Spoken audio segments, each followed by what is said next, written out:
from Stewart Middle School, from Douglasville, Georgia, and Channel 1 News starts right now!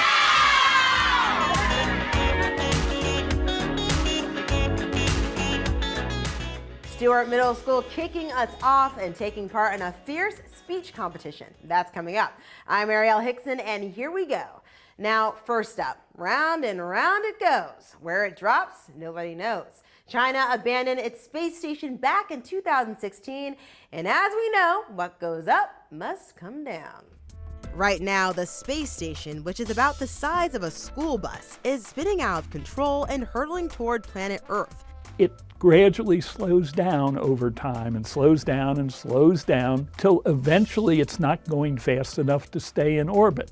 Most of it will burn up in the atmosphere, but the rest will come crashing down on or around Easter Sunday, striking somewhere between 43 degrees north and 43 degrees south, and that includes most of the United States. Now, if you find that frightening, just relax. The chances of this piece of junk hitting someone are pretty slim. It's actually about 1 million times smaller than the odds of winning the Powerball jackpot. So really, relax. China launched the Tiangong space station in 2011. It's just one of 23,000 pieces of junk larger than a softball floating around in space.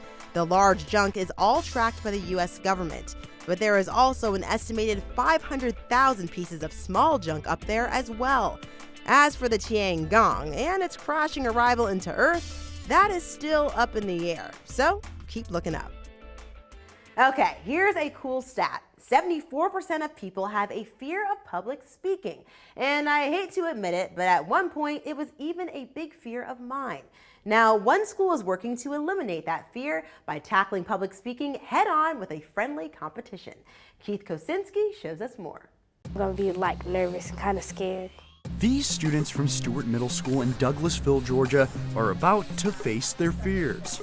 Fear that I might mess up.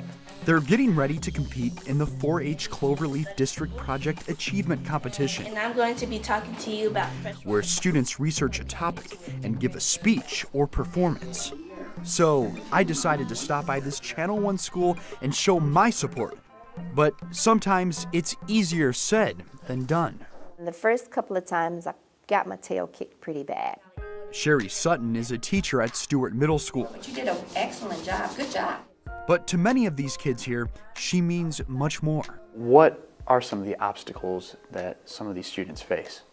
Probably not enough to do, not anything to look forward to. Stewart Middle School is a Title I school, meaning that nearly 90% of the students here live in poverty, but that doesn't stop them from believing in themselves. So I really want to at least try to win, even if I don't. I know that I did my best. Be confident, be happy, have a good smile on my face. It's speaking to a very large crowd, but I think I can do it. The long wait is over. It's the morning of the competition, and the students are ready. All right, it's the big day. We're getting ready for the 4-H speech competition. Let's see how the students are feeling. Stewart Middle School, how you guys feeling? Yeah. All right. They're ready. Nearly 300 students compete and are judged on the quality of their presentation. Today I want to talk to you about a coupon. Today I'll be talking to you about Black history. Some of the Stewart students even use Channel 1 stories as their inspiration. It looks like something out of a science fiction movie. Like Ariel's story on toxic algae. You prepared your speech and you completed. Now, the moment of truth. It's time for the award ceremony. And a flood of names from Stewart Middle School. First place, Miracle Petty of Douglas County. Third place, Deja Conrad of Douglas County. How do you feel? I'm in shock right now. Yeah? I didn't think I was going to win. This is my first competition that I've actually got first place, and I know my mom's going to be proud of me. This is going to be the best moment of my life that I can remember every day and look up to.